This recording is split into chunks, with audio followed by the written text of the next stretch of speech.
Maybe that's their problem.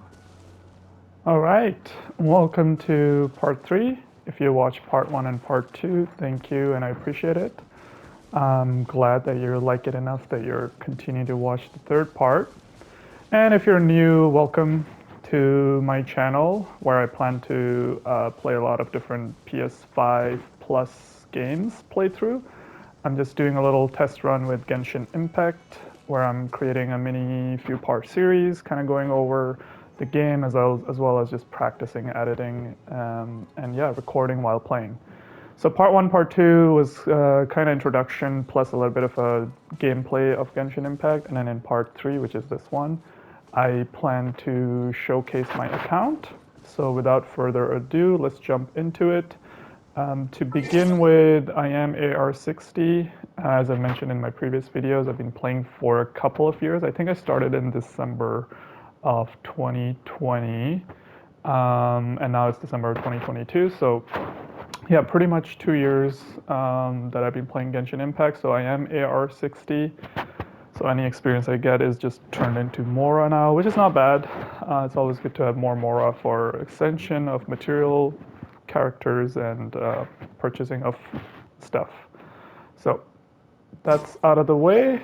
In terms of exploration of the map, when I first started playing Mondstadt and Liyue, I just I was just exploring the hell out of it. I was having so much fun. It's such a pretty game. I was um, I was doing everything as it comes. I did not use any online guides. I did not use any tools, but just from whatever I feel like doing in the game, which I did. So coincidentally, I did actually complete like 100% of exploration in certain areas of Mondstadt. And then Liyue, I'm pretty decent. Like as long as I get 80% of a region, I feel satisfied enough. I don't have the urge to do 100% because it does take a lot of time, and I don't have that much time. I'm quite busy with the other stuff in my life, work, sports, socializing, everything else. So as long as I do about 80%, I'm happy. I don't really go back to finish off whatever's missing. So Mondstadt, Liyue, I would say 80 to 90% completed. Then Dragonspine, I did use the online map guide. I don't remember the website name, but because of that guide, it helped me complete 98% of the region. And I'm happy with that. Then in Azuma, I did 100%. This is because, again, I used the online guide or the online map where you see all the chests and then puzzles and whatever else is there. So because of that, I was able to do pretty much 100% on the main islands, and then I reached 95% at Watatsumi, but I'm like, that's good enough. I don't need to do more. I am doing Surumi Island a little bit just recently because in the beginning I totally let it go because I do not enjoy the fog theme on this island. It's pretty frustrating to go through it. I just wish it would last for a while, and then once you've done a few puzzles, it'll go away. Maybe it does. I don't know. I'm still doing the missions or the story mode on this island, and maybe once you complete that, the fog will be lifted. But 78% is not bad. I just got to explore it a little bit further, and I will be satisfied. Then we have Enkanomia, which I think I only played when it first got released. Explored it as much as I could, but I don't really enjoy it, so I didn't go back. Maybe down the line I'll go back and explore it a little bit further to get to 80%. Oops, sorry. And then the chasm, pretty good, 77%. Maybe I can go back and find a few more chess pieces and puzzles and get to that 80%. But I think I explored quite a lot more of the chasm than the Enkanomia map. And lastly, the most recent release, which is Sumeru. For the longest time, I did not touch it. I just did the absolute necessary things, daily commissions, story pieces, whatever the game recommended is what I did. but I think in the last month or so, I've been trying to explore more of it. And the way I do it is if I'm doing a daily commission, or if I'm doing a domain run, or if I'm doing a story quest. If I see a puzzle, a chess piece, something nearby, then I'll just do it right there and then. And even when I was collecting the Ascension material for Wanderer, if I zoom in a little bit, you see I have all these markings. I think it's some mushrooms that you have to get for him. So even during that time, if I come across something, I'll start to do it. So that's why you'll see that there's like 30%, 50% exploration, but I still have a long way to go. I'm hoping to get 80% in each region. So I will be making playthroughs of like a certain region when I'll spend like an hour or two just exploring that area. So if you would like to see that, then please do stick around and continue watching my videos. The desert I have barely touched. So again, I'll focus a few part series where I'm exploring, like for example, Hypostyle Desert or Land of Upper Setek. I've never pronounced that word. I have no idea what it means. Yeah, so still a lot of exploration to do, and I believe in the next version 3.4, there'll be another region to explore, so I will definitely cover that as well.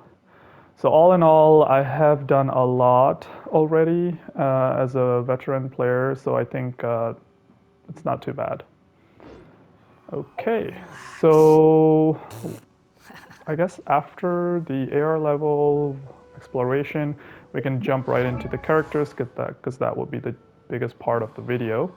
So what I'll do is I'll just go through some of my favorite characters first, then look at their stats, and then so on. So Wanderer, since we've already got him in our party, let's just start with him.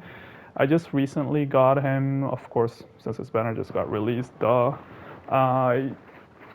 I do like him quite a bit. Anima is my favorite element in the game, and I do enjoy all of the characters in that element. And Wanderer is definitely very fun to play in the open world. He's very fluid, very smooth, does quite a bit of damage, but unfortunately, as many of you who have seen the guides and other YouTube videos, he's not really good in the Abyss. He gets interrupted really easily. He doesn't have a lot of HP, so he dies quite fast. You do need a shield, healers, that kind of stuff. So I'm not using him in the Abyss as much. I just use him in the open world and improve his friendship level. That's why I'm keeping him at level 80 for now. And then I'm gonna keep his talent levels at 8, 8, and 8. I'm just waiting for the weekly bosses to give me more of these, and then that way I can level him up to 8.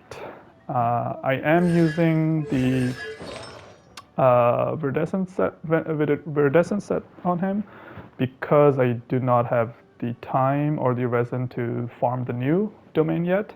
Currently I'm farming for Nahida's Dendro artifact domain. Sorry, I don't know the name, but I'm almost done farming for it, and once I'm done with that, I'll move on to farming the new artifact domain for him.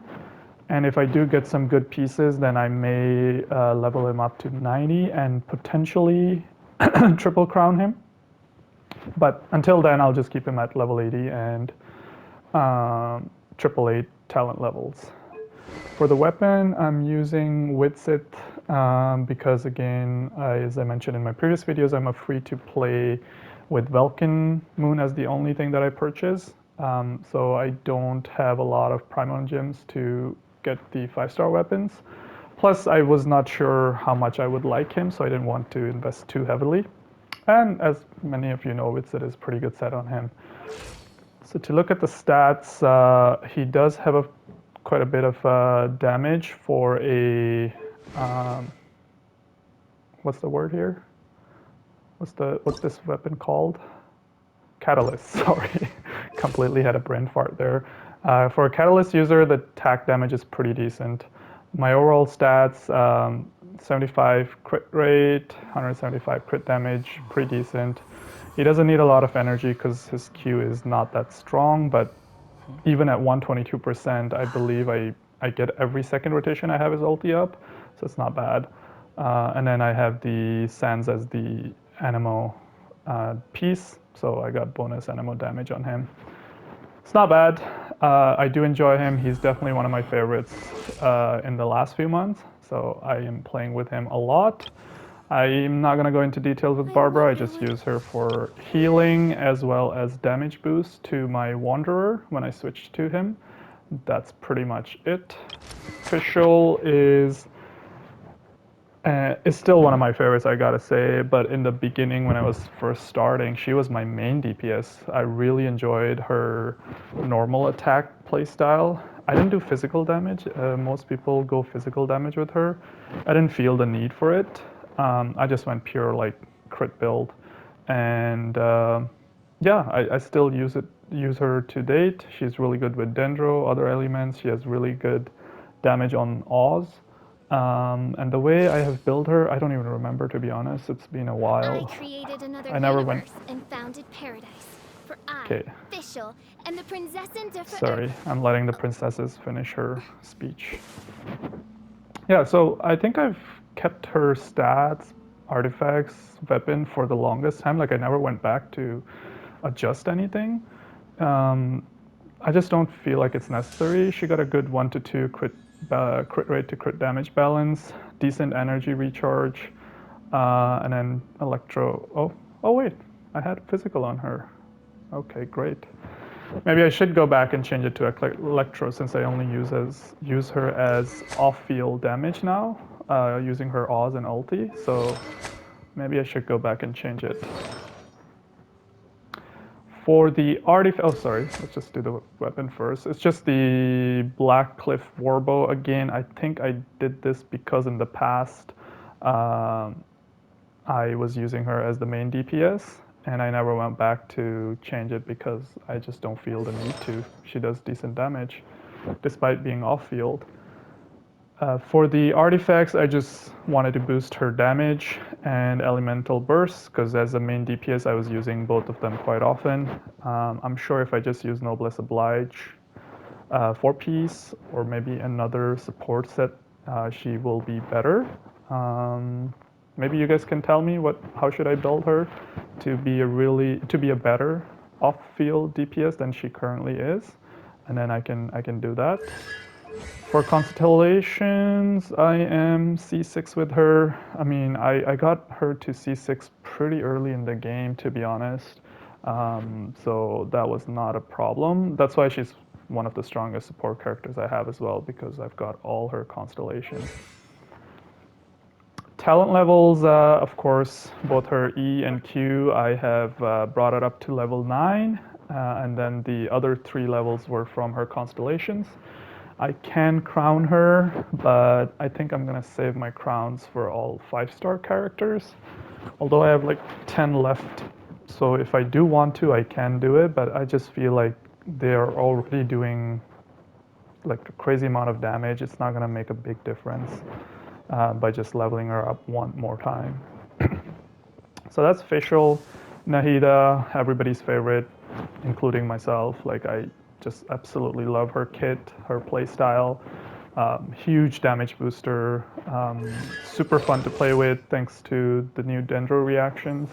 She is my only Dendro character that I use, and yeah, she's so easy to build as well. Other than elemental mastery, you don't need anything else on her. So I don't care about the crit rate, crit damage. I don't care about the energy recharge. Like she requires such little energy. Her ultimate is almost always up. So all you need is just elemental mastery. So pretty straightforward. I'm using Sacrificial Fragment just because of the elemental mastery stats. For artifact, at the moment, I'm using Noblesse Oblige because I don't have a complete Dendro set for her. And the reason I'm using this is because I had really good elemental mastery pieces, which is resulting in 986 total EM. I'm aiming to do 1000 because I think that's the max in terms of getting the boost from her talents. Anything more than 1,000 is not going to count. So that's what I'm aiming to do. I have crowned her E just because I use her so much in the Abyss, and that's her main damage dealer. So I have crowned her. I've crowned all the Archons. One of my mission, or as many people's mission, I'm assuming, is to collect all the Archons. I just think they always are the best characters in the game and the most fun to play.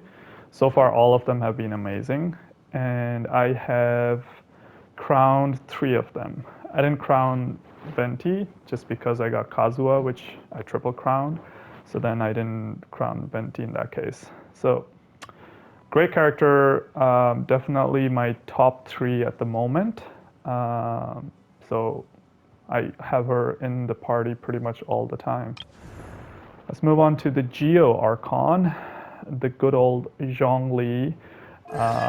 Such a lifesaver throughout the 2 years of gameplay when there weren't that many characters.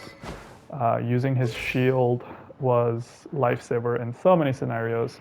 So the way I've built him is partial damage dealer with his burst and still decent amount of HP to get a good shield.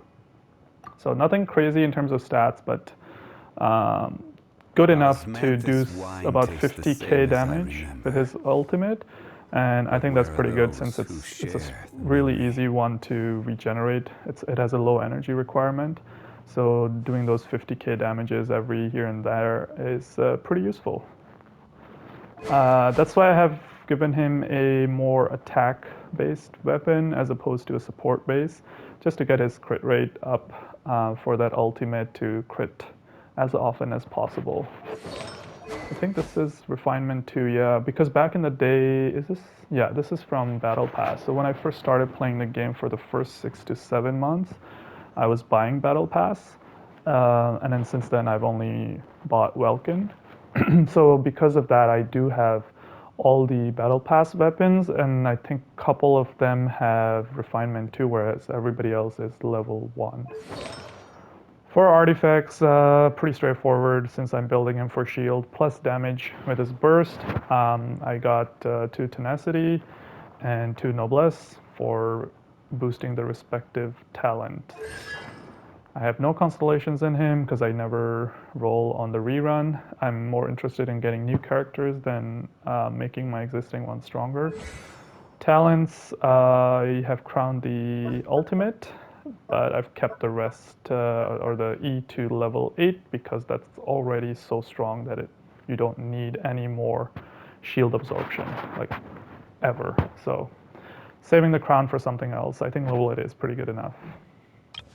Next up, everybody's favorite Canadian boy, Kazuha, which originally was not my favorite. I thought he looked way too similar to the MC that I was not interested in him. But then, of course, as 90% of other people, I too regretted that why didn't I get him in the original run.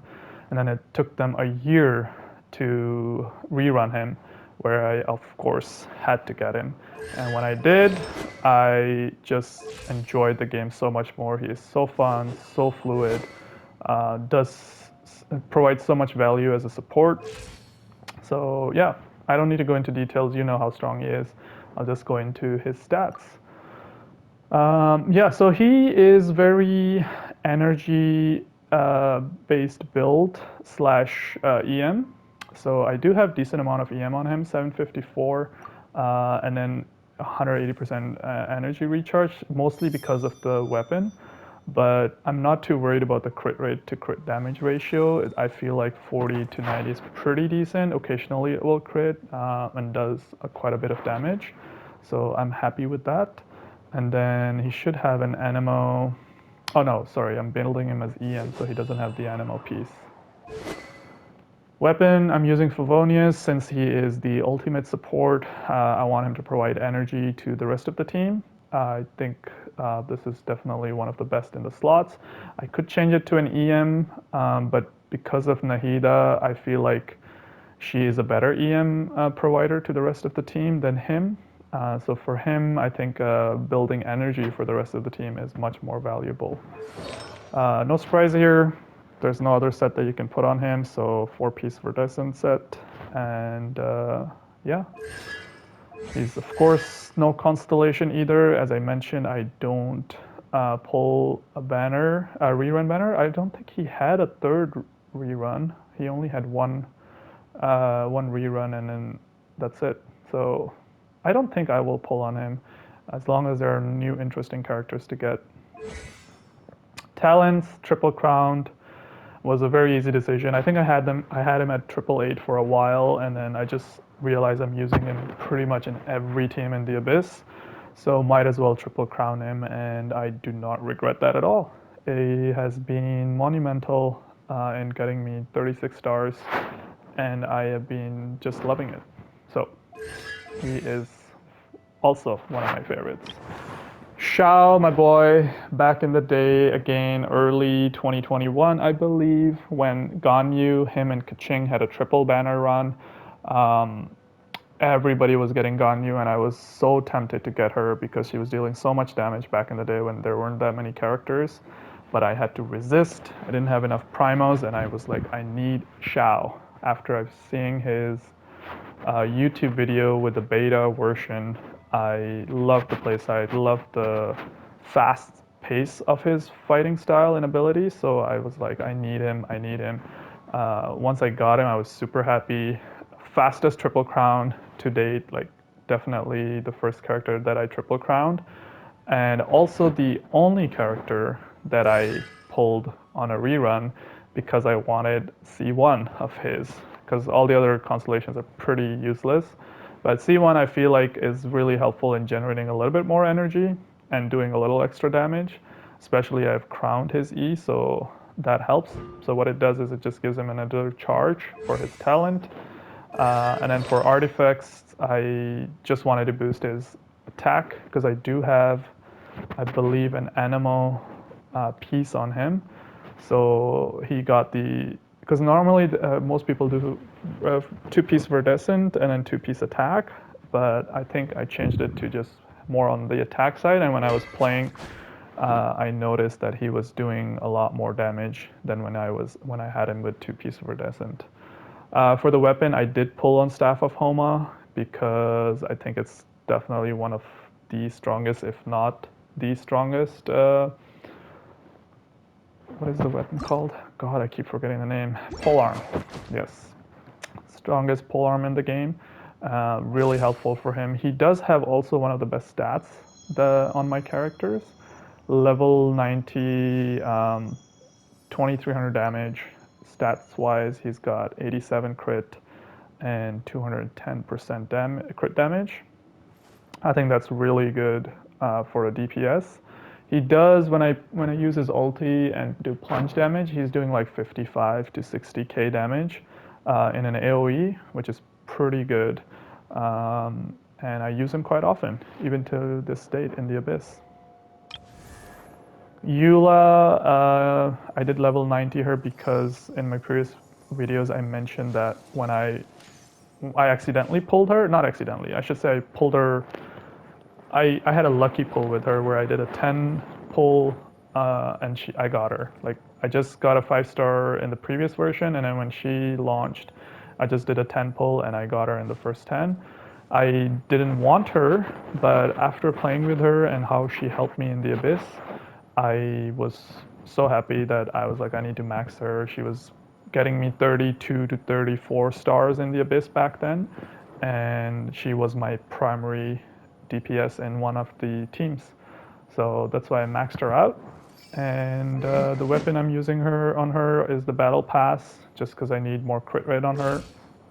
She does not have that much crit rate, but she was still dealing 15k to 20k damage per normal attack, and I think that's pretty decent. So I didn't bother farming more for her, as I felt that was enough. She's obviously built with physical damage bonus. Nothing much to say about anything else with her. She's using Bloodstained Chivalry and Pale Flame because I just wanted the straight up 50% physical damage bonus instead of their individual 4-piece benefit, because I thought the individual pieces had better substats than the whole set. So I'm keeping it that way. no constellations, and triple 8 talents. Because for her, you need all three, unlike some of the other characters. Ganyu, I did get her on the second rerun, I believe, just because I didn't want to feel left out. I do find her a very good damage dealer, but I do not enjoy her playstyle that much. So even though I got her, I don't really play with her a lot. I did crown her just to see how much of a damage boost I can do, or how high of a damage I can build on her.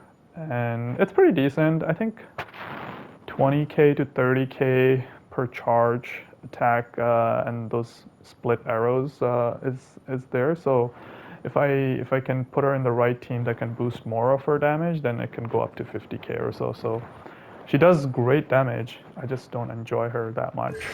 No constellations, and she's using the 4-piece for the charge attack damage boost. Her weapon is Amos bow. I think I lost a 50-50, if I'm not mistaken. Or was it from a regular banner? I think it was from a standard banner. I just got a 5-star weapon and it was this. And I'm like, I'm not going to complain because that's a really good weapon on her. So instantly level 90, no questions about it, and she's been great. Her damage or attack is around 2400. That's thanks to the weapon with the 49% boost. But yeah, let's see her stats. Definitely can improve her crit rate, but I don't know. I don't play with her much, so I'm happy with that. Nothing crazy.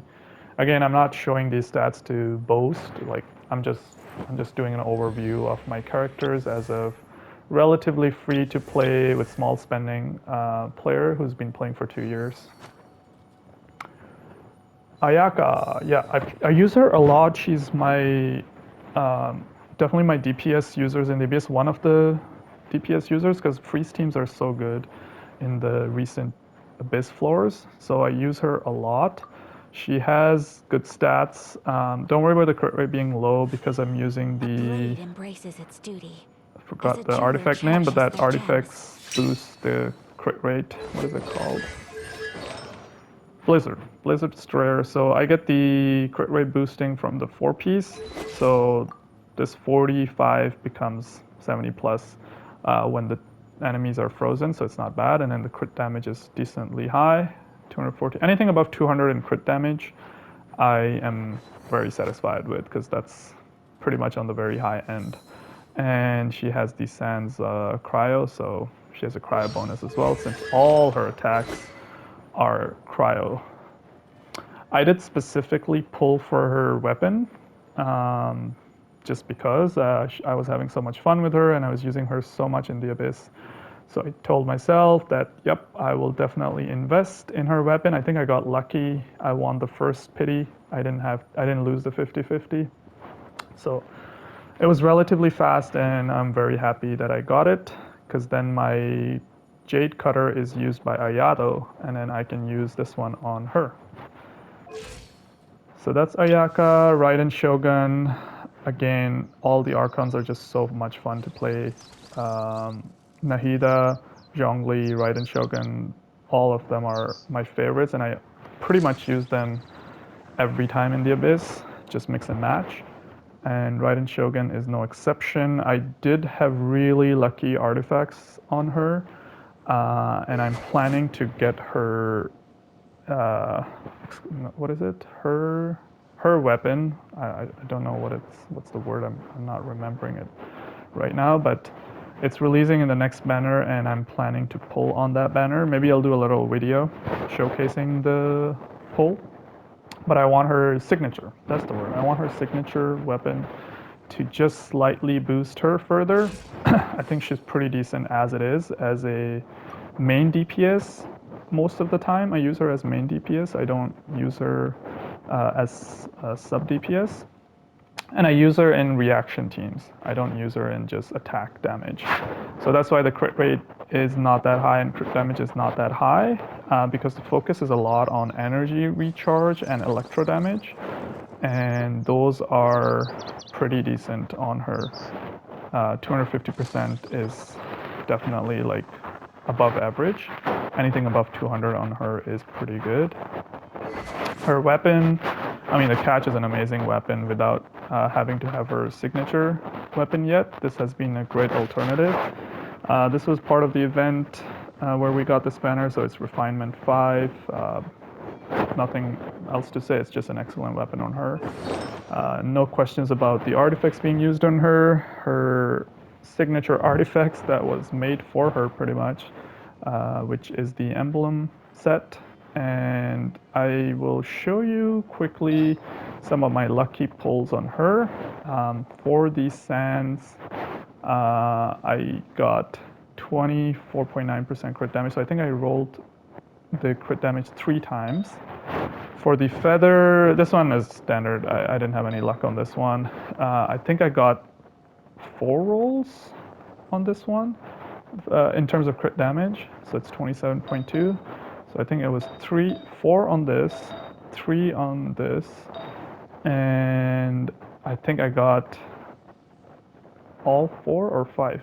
Can there be 5? Sorry, basically the max amount of rolls on crit damage on this one. And it's an electro piece, so that was really handy. And then the crown, I got super lucky as well, and I think I maxed roll crit damage. So I have more crit damage on this one than crit rate, which is insane. So yeah, I got really lucky with the pieces for her. That's why despite having an energy recharge weapon, I got a crit damage of 175%, and I'm very happy with that. Next up, Ayato. He is probably my favorite at the moment because when I first got him, I wasn't really impressed. I do enjoy his E a lot, but I didn't know that he can do a lot of damage.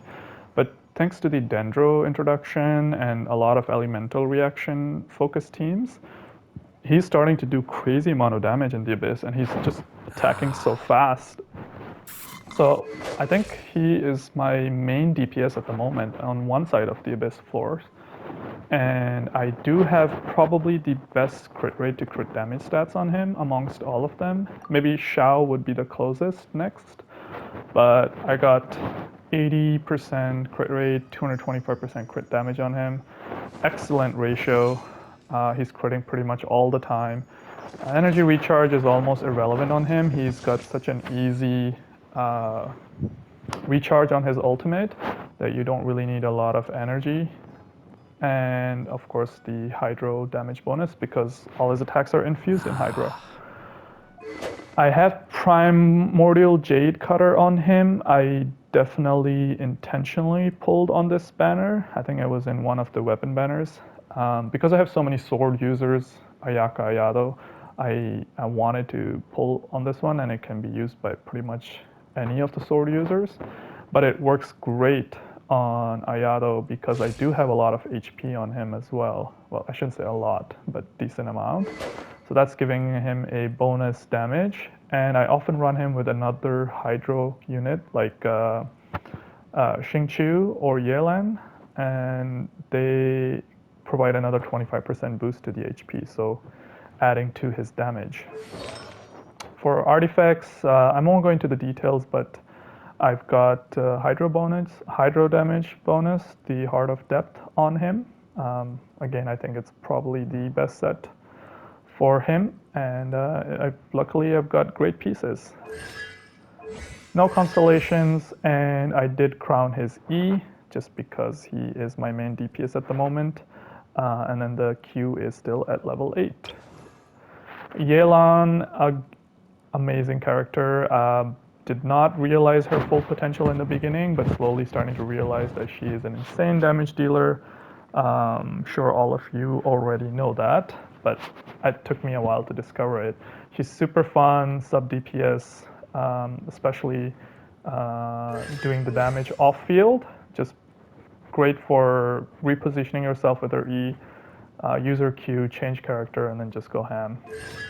No constellations, using HP and elemental burst, similar to Zhongli, where you need the HP for the additional damage, and of course you're using a lot of her burst all the time, so having a bonus there would definitely helps as well. I am giving her extra crit rate so that her ultimate can crit more often. I think that's how it works. Correct me if I'm wrong, but it's also one of the battle pass weapons, I believe. Yeah, I think this is a battle pass weapon. Stat-wise, trying to keep decent amount of crit rate damage on her just because I use her as off-field damage dealer. And I think this is pretty decent for her. She's mostly HP focused build. By having additional crit rate, crit damage, that's not bad. And I've got insane HP on her. Probably the highest HP unit on my roster, so I think almost 39,000 is pretty good. Xingqiu and Bennett, so I think we've got a bunch of 4 stars here. Now these are my remaining level 90 because they are so broken. I will quickly go through them stat-wise. Very simple 1-to-2 ratio of crit rate to crit damage. Using Sacrificial Sword just to build up that energy fast so I can use his ultimate more often. Noblesse Oblige because he's usually on one of the teams, so I just want to boost my main DPS damage by 20% using his ultimate. C6, just because I've been playing for so long. And he is similar to Fischl, where I boosted him up to level 9, and then the remaining 3 levels were from the constellations. Bennett is very similar, level 90, level 12 talents, maxed out constellations, but I haven't what do you call it? Given him the last constellation up. I haven't selected that yet, but I may do it very soon. I didn't do it in the beginning because back then I didn't want to infuse my Eula as she was a physical damage dealer, but now I feel like there's not that many characters that would have a negative effect of having a what is it called? Pyro infused damage. Plus, like Ayato, Ayaka, they just overwrite that anyways with their own respective elements, so it doesn't matter. And I think I might just activate the last constellation. Artifacts, Noblesse Oblige, he is not in the same team as my Xingqiu, so he's on the other team, so I think that always helps. He also helps the main DPS boost their damage. Got the event special weapon on him back in the day. It's just such a good energy recharge because his ultimate is his go-to thing, and you need to recharge that very fast. So I think having an energy recharge weapon is great. Stat-wise, he's also pretty much 1-to-2 ratio with decent amount of energy recharge. So those are all my level 90 characters. The remainders are level 80. I usually either upgrade them because they're fun, or I think there's no more value to increasing them to level 90 because I don't use them a lot. So Albedo, I leveled him up to 80 just because of his signature weapon that boosted signature weapon and artifact that boosted his E damage drastically. So I thought that was very handy in some of the gameplay. So I definitely improved his level to 80 and build him a little bit. He's got okay crit rate, crit damage, but it's mostly his E that does like 15k to 20k damage on every hit. So that's why I have him there. I don't use him a lot, but he's decently built. The last of the Archons, the Anima Archon, Mr. Venti, I got him pretty late in the game, I believe. By then I had other Animo characters that could group people up, so I didn't really build him heavily. That's why his talent levels are level 8 and 6. I just use his ultimate to group people. He's not a damage dealer or anything. No constellations, Verdescent set, no surprise there, stringless.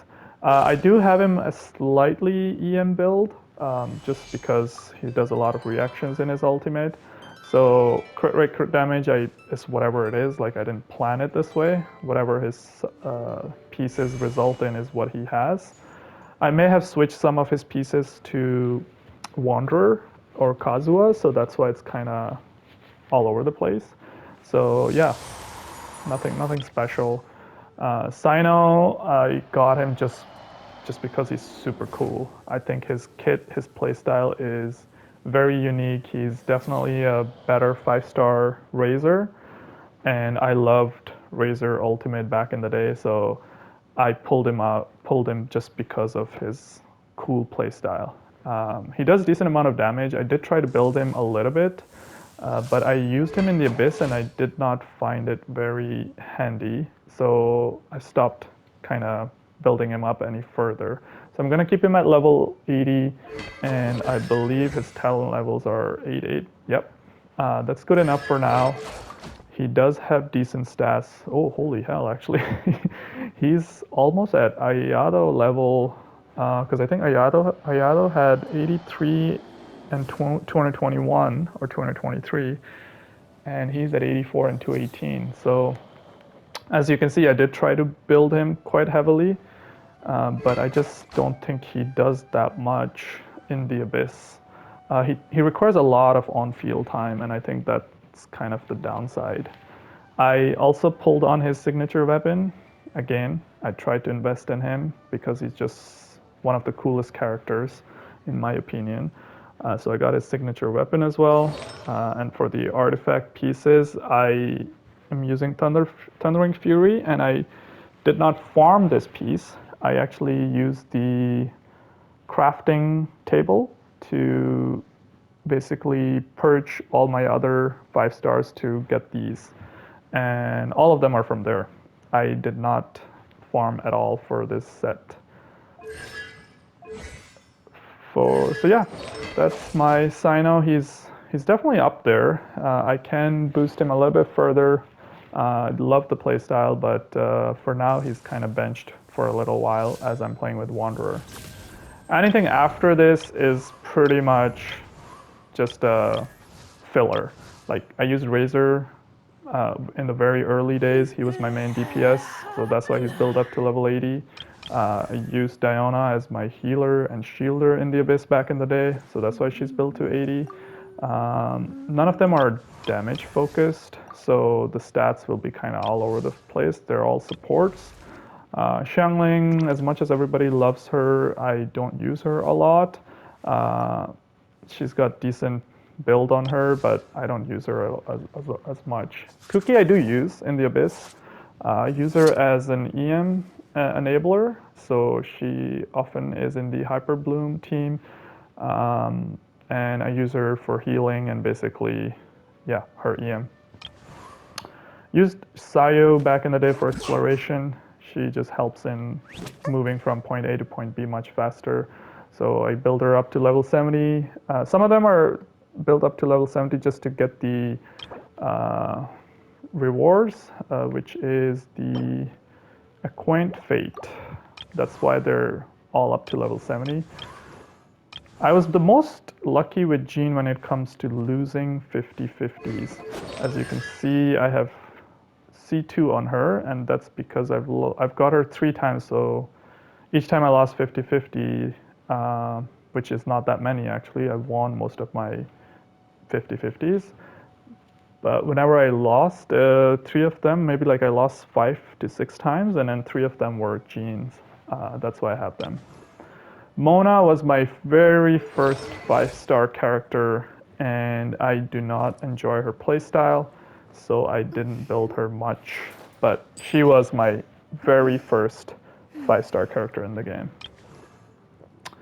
Tartaglia, or Child, I got him because of the hype. Everybody was obsessed with him, so I wanted to see as well. I did try to play with him and try to like him, but I just couldn't. His the playstyle with his talent E is something that you need some practice with and timing to get the good timings. I just sometimes would use it for too long or too little, and the cooldown will be there forever, and then I would not enjoy it. So yeah, I did try, but no, I don't use him at all. Then all the 4-stars. Diluc, for the longest time I wanted Diluc in my roster, and I just got him like earlier this month, I believe, or last month when I lost my 50-50 on the Wanderer, I believe, or Sino. One of them I lost, and then I got him. By now, it's too late. I have so many better characters that I just can't invest in him. I can't spend the time to invest in him. But if I got him earlier, maybe when I was very early in the game, when Pyro was king, I would have definitely loved to play more with him. So yeah, I didn't use him much. Candace is probably my favorite in terms of the visual design. I think she is the coolest design character in the game at the moment. Unfortunately, she is also one of the worst characters when it comes to her kit. So I can't put her in any team, so I'm not happy about that, but just from the visual appeal, I think she is the coolest. And I just leveled her up to 50 to get the fates. And then the remainder are basically early game characters that I leveled up when I was playing the first few days, and then I never went back to them. These are the characters that I never touched because I personally don't enjoy them or find them helpful in the teams that I play with. So those are all the characters. I'm sorry I didn't mean this to be so long, but hopefully that gave you an idea of where my account is after playing 2 years. Yeah, I think so. We've done the exploration, we've done the AR, we've done the characters. I don't think there's much else to show in my account. Maybe I can show you guys the weapons. Hold on. 5-star, all the 5-star weapons that I have. I don't have much because I rarely pull on them. Most of them I got from just losing 50-50, so, or the standard banner. The only weapons that I specifically pulled were Scarlet Sands for Sino, Staff of Homa for Xiao, and Mist Splitter for Ayaka, and Primordial Jade for just anybody. It wasn't specifically for Ayato, but I did pull the banner for these 4. 2 swords and 2 pole arms.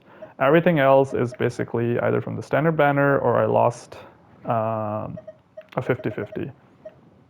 So I don't have a lot of 5-star weapons because of that. Again, I saved my primos for character more than weapons because a lot of the 4-star weapons are already good enough, so I don't think they're needed.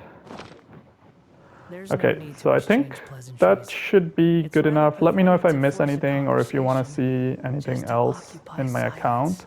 Or if you want to even see specific pieces for a character that you found interesting, I could do a little clip of that. I think I'll end this video now because that was a really long video. I did not intend to go that long. But if you stuck through it and you enjoyed it, thanks so much. As promised, this is part 3 of this little test series. In part 4, I'll do a little bit more on the quest sides of things. So we'll play through the story, Archon story, and maybe a little bit of the event if we have enough time. So thanks again. I hope you enjoyed the video. Let me know if you like it. Let me know if you don't like it. And then I'll try to improve them as we go along. Also remember, I will play other games. I'm just starting this channel, so at the moment there might not be a lot of varieties, but maybe in a month or so you'll probably see 4 to 5 different gameplays or playthroughs of different games on PlayStation 5. Alright guys, have a good rest of the day or night whenever you're watching this, and I will see you guys in the next part. Thanks so much. Take care.